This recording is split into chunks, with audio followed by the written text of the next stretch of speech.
Ah là là là là, ça dit bien que cette douloureuse expérience, cette douloureuse victoire parisienne finisse par arriver à un moment ou à un autre.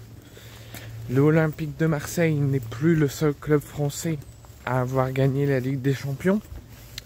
Certes, restera toujours le premier club à l'avoir remporté, donc on pourra toujours, mais dans un autre sens, considérer qu'on est toujours à jamais les premiers, parce qu'on sera toujours le seul club français à l'avoir remporté en premier, et on continue à représenter la France. Maintenant, le PSG nous a rejoint, le PSG aura son étoile, le PSG aura la même étoile, aura égalité au niveau des étoiles avec nous, et pourront cette fois-ci se mettre en avant. Ils pourront dire qu'on est les nuls, qu'on est la mauvaise équipe, qu'on est des chèvres, que l'ON n'a plus gagné depuis un certain temps, que l'ON n'a plus de trophée depuis un certain temps, s'ils remportent une deuxième Ligue des Champions. Là, ils seront devant nous, et là, ils pourront cracher sur nous s'ils le veulent. Mais nous, pour l'instant, on est à la même égalité de vous, et on est toujours le premier club à l'avoir remporté en premier. Malgré tout, on n'est plus à l'ordre du jour le seul club français à l'avoir remporté, et ça, je l'ai en travers de la gorge.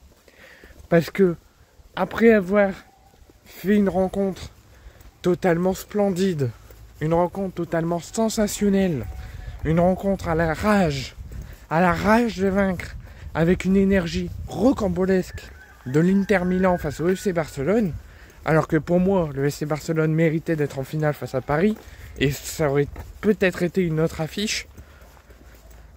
Pourquoi cette rencontre, l'Inter? Vous avez été chamboulé par la mort de votre ancien président à quelques heures de la rencontre? Vous étiez tellement concentré, vous prévoyez une leçon de football à Paris, et au final, vous n'avez rien fait. Vous n'avez rien montré. Vous avez montré aucune envie, aucune rage, vous avez tout laissé à Paris.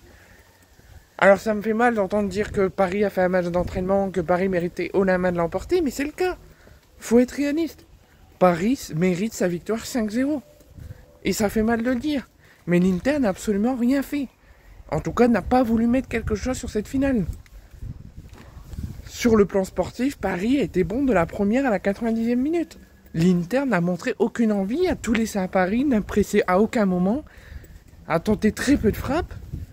Tout était en faveur du Paris Saint-Germain hier soir. Et ça fait mal de le dire. J'ai connu les interistes plus sérieux, plus efficaces, avec plus de rage que ça.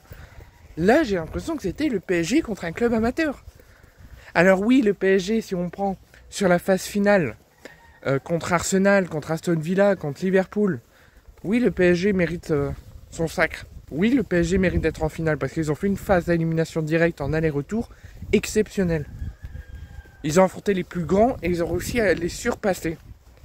Mais si on prend sur la phase de saison régulière contre le PS Eindhoven, contre Arsenal, contre le Rérone, Paris ne mérite pas d'aller en finale. Donc ils se croient pas trop beaux.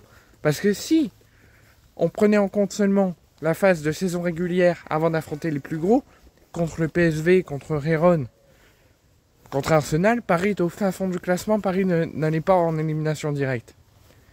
Donc oui, Paris a fait une finale de fou, Paris a fait une finale exceptionnelle, mérite son sacre, mais qu'ils se croient pas trop beaux. Parce que on est toujours les premiers à l'avoir remporté, et si on prend en compte une partie des deux parties de leur campagne, Paris n'ira pas jusqu'au bout.